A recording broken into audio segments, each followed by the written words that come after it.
Pinaliwanag niya rin dito na, um, ang NEP po or ang National Expenditure Program ay tinatawag din President's Budget.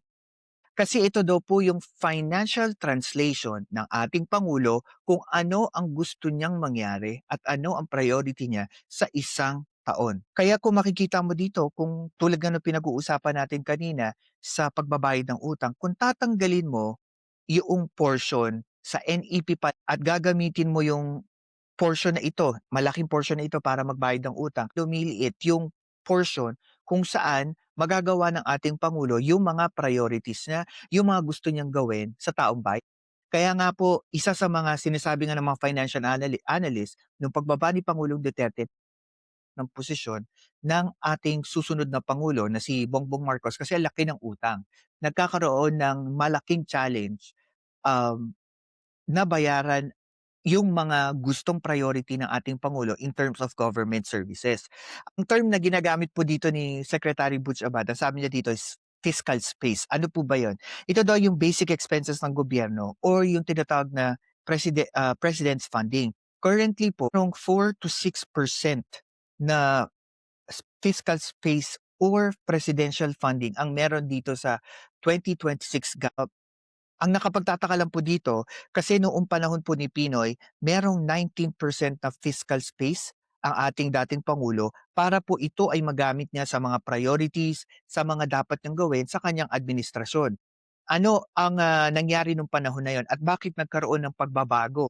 Unang-una po, nung nagkaroon ng pandemya, sa naging malaking-malaking dahilan kung bakit humina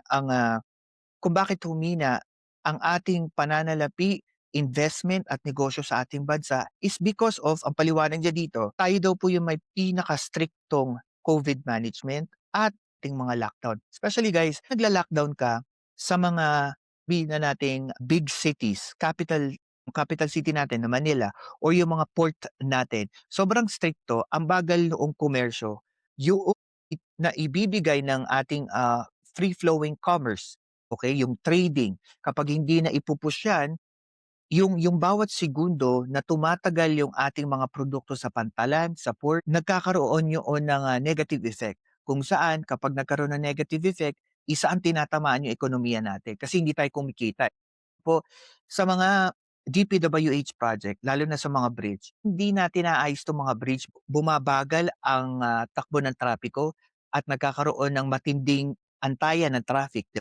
Kapagka nagkaroon ng gano'n at hindi free flowing, the same goes at same goes as sa commerce, yung mga truck na nagdadala ng produkto, raw materials sa destination nila, tagal. Yung pagtagal na yon, dumadagdag yun sa gastos nila sa gas, dumadagdag yun sa gasto sa mga expenses ng company. At ang masakit do'n, yung expenses ng company, hindi naman nila sino-shoulder yun, by itself. Sino-shoulder yun nung mga consumers, mga customers. Eh, sino ba yung consumers or customer? Tayo.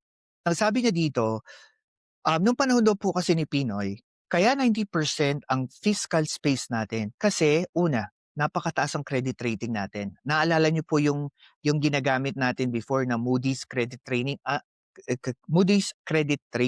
Ang taas po, ibig sabihin, the more na mas mataas ang credit rating mo, the more na mas mataas yung investors mag-iinvest, magbibigay ng kapital sa ating bansa para ano, para mag-create ng mga negosyo. Okay, na kung saan itong mga negosyo na 'to magpapasok ng ano, ng empleyado, ng mga trabahante. Kapagka maraming trabaho, maraming opportunity yung mga tao na mag-increase ng kanilang wealth at magamit itong kita nila sa trabaho na 'to para sila'y bumili at yung pagbili nila, yun ay magiging proseso.